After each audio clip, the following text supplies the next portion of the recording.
బంగాళాఖాతంలో తీవ్ర వాయుగుండం ఏర్పడిందని వాతావరణ శాఖ తెలిపింది. ఇది పశ్చిమ వాయువ్య దిశగా కదిలి తుఫానుగా మారే అవకాశం ఉంది.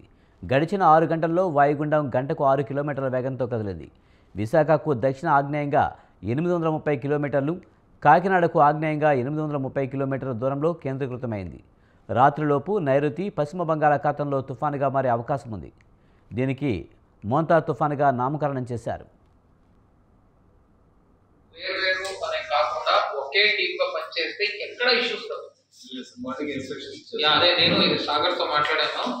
అది ఒక్కటి మనం ఎన్షూర్ చేయాలి యాక్చువల్లీ. సో డివిజన్ లెవెల్లో అంటే డిఎస్పీస్ తో కోఆర్డినేట్ చేసుకోండి, మండల్ లెవెల్లో తహసీల్దార్ కూడా ఎస్హెచ్ లేకుండా అయిపోతుంది. ఓకే, రెండోది వాళ్ళ నుంచి ఏం ఇన్ఫర్మేషన్ మనము తీసుకోవాలి.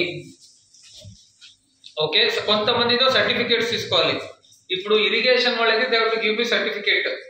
కెనాల్ మొత్తం తిరిగామో అన్ని స్ట్రెంగ్త్ అనే ఉంది, ఎక్కడ బ్రీచ్ లేదు. కూడా వేరు అనే కాకుండా ఒకే టీమ్ గా పనిచేస్తే ఎక్కడ ఇష్యూస్ రావు.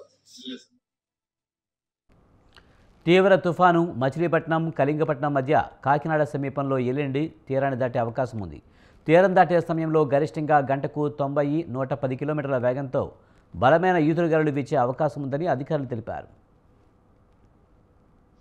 కోఆపరేట్ చేస్తే ఖచ్చితంగా జిల్లాలో ఎటువంటి ప్రాణ నష్టం లేకుండా మేనేజ్ చేస్తాము. అంతేకాకుండా ఒక్కసారి సైక్లోన్ ఎండ్ అయిన తర్వాత వెంటనే ఎక్కడ కూడా లైఫ్ నార్మల్ గా అయ్యేటట్టు కూడా చర్యలు తీసుకుంటాం. రిలీఫ్ క్యాంప్ ఇప్పుడు ఐడెంటిఫై చేస్తున్నాము, ఎగ్జాక్ట్లీ ఎన్ని హౌసెస్ ఉంది ఏంటి అని. యాక్చువల్లీ రేపు మధ్యాహ్నం లోపు అన్ని ఆపరేషనలైజ్ అవుతాయి. అయిన తర్వాత నేను కరెక్ట్ గా డేటా ఇవ్వగలుగుతాను. ప్రస్తుతము ఇండియన్ మెట్రాలజికల్ డిపార్ట్మెంట్ వాళ్ళు ఇచ్చిన అడ్వైజరీ ప్రకారంగా అయితే కాకినాడ దగ్గర తీరం దాటుతుంది. బట్ అయినా కూడా మనం దగ్గరలోనే ఉన్నాం కనుక మనకు ఎక్స్ట్రీమ్లీ హెవీ రెయిన్ఫాల్ ప్లస్ గాలులు ఉన్న మాట అయితే అది కన్ఫర్మ్ అయింది. సో దానివల్ల మనం దాని ప్రకారంగానే ప్రిపేర్ అవుతున్నాం.